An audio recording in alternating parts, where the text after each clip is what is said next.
ಶುಭವಾರ್ತೆಯನ್ನು ಆಲಿಸೋಣ. ಮತ್ತಾಯನ ಸುವಾರ್ತೆ ಅಧ್ಯಾಯ 6 ವಾಕ್ಯ 1-6. ಜನರಿಗೆ ತೋರಿಸಿಕೊಳ್ಳುವುದಕ್ಕಾಗಿ ನಿಮ್ಮ ಧಾರ್ಮಿಕ ಕಾರ್ಯಗಳನ್ನು ಅವರ ಎದುರಿಗೆ ಪ್ರದರ್ಶಿಸದಂತೆ ಎಚ್ಚರಿಕೆಯಿಂದಿರಿ. ಹಾಗೆ ಮಾಡಿದರೆ ಸ್ವರ್ಗದಲ್ಲಿರುವ ನಿಮ್ಮ ತಂದೆಯಿಂದ ನಿಮಗೆ ಪ್ರತಿಫಲ ದೊರಕದು. ಅಂತೆಯೇ ನೀನು ದಾನ ಧರ್ಮ ಮಾಡುವಾಗ ತುತ್ತೂರಿಯನ್ನು ಊದಿಸಬೇಡ. ಜನರ ಹೊಗಳಿಕೆಗಾಗಿ ಕಪಟಿಗಳು ಪ್ರಾರ್ಥನಾ ಮಂದಿರಗಳಲ್ಲೂ ಹಾದಿ ಬೀದಿಗಳಲ್ಲೂ ಹೀಗೆ ಪ್ರದರ್ಶನ ಮಾಡುತ್ತಾರೆ. ಅವರಿಗೆ ಬರಬೇಕಾದ ಫಲ ಪೂರ್ತಿಯಾಗಿ ದೊರಕಿದ್ದಾಯಿತೆಂದು ನಿಮಗೆ ಖಚಿತವಾಗಿ ಹೇಳುತ್ತೇನೆ. ಆದರೆ ನೀನು ದಾನ ಧರ್ಮ ಮಾಡುವಾಗ ನಿನ್ನ ಬಲಗೈ ಕೊಡುವುದು ನಿನ್ನ ಎಡಗೈಗೂ ತಿಳಿಯದ ಹಾಗೆ ಗೋಪ್ಯವಾಗಿರಲಿ. ಅಂತರಂಗದಲ್ಲಿ ನಡೆಯುವುದನ್ನು ನೋಡುವ ನಿನ್ನ ತಂದೆ ನಿನಗೆ ಪ್ರತಿಫಲವನ್ನು ಕೊಡುವರು. ಪ್ರಾರ್ಥನೆ ಮಾಡುವಾಗ ಕಪಟಿಗಳಂತೆ ಮಾಡಬೇಡಿ. ಜನರು ತಮ್ಮನ್ನು ನೋಡಲೆಂದು ಪ್ರಾರ್ಥನಾ ಮಂದಿರಗಳಲ್ಲೂ ಬೀದಿಯ ಚೌಕಗಳಲ್ಲೂ ನಿಂತು ಪ್ರಾರ್ಥನೆ ಮಾಡಲು ಇಚ್ಛಿಸುತ್ತಾರೆ. ಅವರಿಗೆ ಬರಬೇಕಾದ ಪೂರ್ತಿ ಫಲ ಆಗಲೇ ಬಂದಂತಾಯಿತೆಂಬುದು ನಿಮಗೆ ಚೆನ್ನಾಗಿ ತಿಳಿದಿರಲಿ.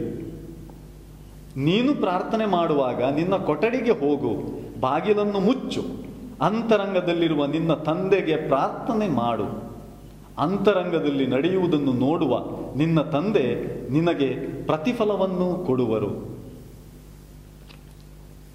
ಪ್ರಿಯರೇ, ಈಗ ತಾನೇ ನಾವು ಆಲಿಸಿದ ಶುಭ ಸಂದೇಶದಲ್ಲಿ 2 ಶಬ್ದಗಳು 3 ಬಾರಿ ಪುನರಾವರ್ತನೆಯಾದವು. ಆ 2 ಶಬ್ದಗಳು ಗೌಪ್ಯತೆ ಮತ್ತು ಪ್ರತಿಫಲ. ಪ್ರಭು ಕ್ರಿಸ್ತರು ಇಂತೆಂದರು, ನಿಮ್ಮ ಉಪವಾಸ, ದಾನ ಧರ್ಮ ಮತ್ತು ಪ್ರಾರ್ಥನೆಗಳನ್ನು ಗೌಪ್ಯವಾಗಿ ಮಾಡಿರಿ. ಇದು ಸ್ವರ್ಗೀಯ ತಂದೆಯಿಂದ ಪ್ರತಿಫಲಕ್ಕೆ ಕಾರಣವಾಗುವುದು. ನಿಮ್ಮ ಉಪವಾಸ, ದಾನ ಧರ್ಮ ಮತ್ತು ಪ್ರಾರ್ಥನೆಗಳನ್ನು ತೋರಿಕೆಗಾಗಿ, ಪ್ರದರ್ಶನಕ್ಕಾಗಿ ಮಾಡಿದರೆ ಅದು ಕಪಟತನವಾಗುತ್ತದೆ. ಇತರರು ನೋಡಲೆಂದು ಉಪವಾಸ, ದಾನ ಧರ್ಮ, ಪ್ರಾರ್ಥನೆಯನ್ನು ಮಾಡಿದರೆ ಅದರ ಪ್ರತಿಫಲ ಆಗಲೇ ದೊರಕಿದ್ದಾಯಿತು. ದೇವರಿಂದ ಪ್ರತಿಫಲಕ್ಕಾಗಿ ಕಾಯಬೇಕಾಗಿಲ್ಲವೆನ್ನುತ್ತಾರೆ ಯೇಸು. ನಮ್ಮ ಗೌಪ್ಯತೆಗಳೇನು? ಅನೇಕ ಬಾರಿ ನಾವು ಗುಪ್ತವಾಗಿ ಬಿಡುವ ವಿಚಾರಗಳೇ ನಮ್ಮ ವ್ಯಕ್ತಿತ್ವದಲ್ಲಿನ ಕುಂದುಕೊರತೆಗಳು, ನ್ಯೂನತೆಗಳು, ಅಬಲತೆ ಮತ್ತು ದೌರ್ಬಲ್ಯತೆಗಳು. ಗೌಪ್ಯತೆಯನ್ನು ಕಂಡುಹಿಡಿಯಲು ಜನರು ತುದಿಗಾಲಲ್ಲಿರುತ್ತಾರಲ್ವೇ?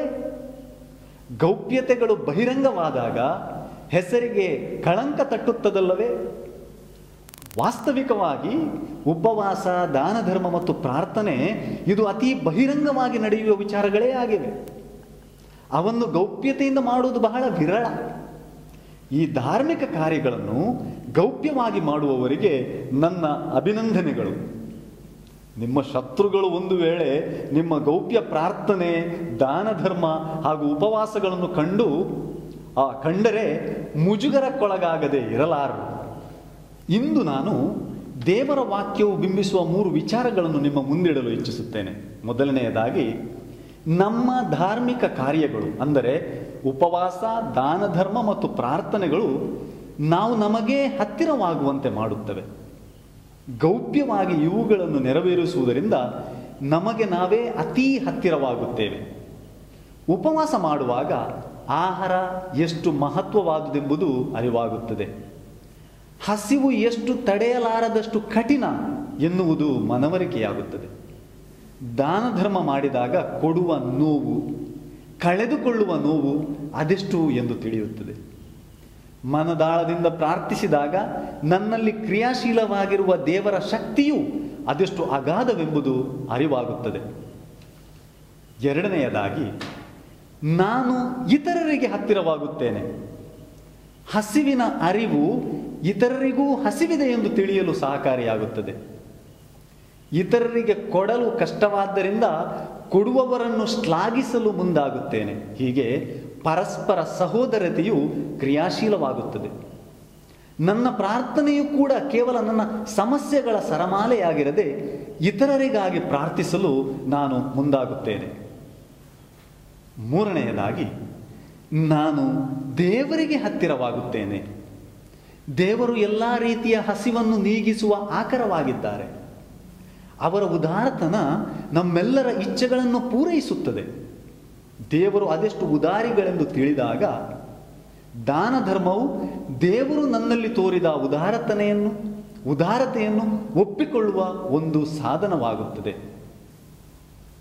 ದೇವರು ಅದೆಷ್ಟು ಉದಾರಿಗಳೆಂದು ತಿಳಿದಾಗ ದಾನ ಧರ್ಮವು ದೇವರು ನನ್ನಲ್ಲಿ ತೋರಿದ ಉದಾರತೆಯನ್ನು ಒಪ್ಪಿಕೊಳ್ಳುವ ಒಂದು ಸಾಧನವಾಗುತ್ತದೆ. ಪ್ರಾರ್ಥನೆಯು ಹೃದಯದಿಂದ ಹೊಮ್ಮುವ ಸ್ತುತಿಗೀತೆಯಾಗುತ್ತದೆ. ನಾವು ನಮ್ಮ ಉಪವಾಸ, ಪ್ರಾರ್ಥನೆ ಮತ್ತು ದಾನ ಧರ್ಮವನ್ನು ತೋರಿಕೆಗಾಗಿ, ಇತರರು ನೋಡಬೇಕೆಂಬ ಉದ್ದೇಶದಿಂದ, ಇತರರಿಂದ ಪ್ರತಿಫಲಾಪೇಕ್ಷೆಯಿಂದ, ಚಪ್ಪಾಳೆಗಿಟ್ಟಿಸಿಕೊಳ್ಳುವುದಕ್ಕಾಗಿ, ಇತರರಿಂದ ಸೈ ಎನಿಸಿಕೊಳ್ಳುವುದಕ್ಕಾಗಿ ಮಾಡಿದಾಗ ಅದು ಕಪಟತನವಾಗುತ್ತದೆ. ನಮ್ಮ ಉಪವಾಸ, ಪ್ರಾರ್ಥನೆ ಮತ್ತು ದಾನ ಧರ್ಮವು ನಮ್ಮನ್ನು ನಮಗೇ, ಇತರರಿಗೆ ಮತ್ತು ದೇವರಿಗೆ ಹತ್ತಿರಗೊಳಿಸಿದಾಗ ಅದು ನೈಜ ಧಾರ್ಮಿಕ ಕಾರ್ಯವಾಗುತ್ತದೆ. ಇಷ್ಟೇ. ಚಪ್ಪಾಳೆ ಬೇಡ ನೋಡಿ.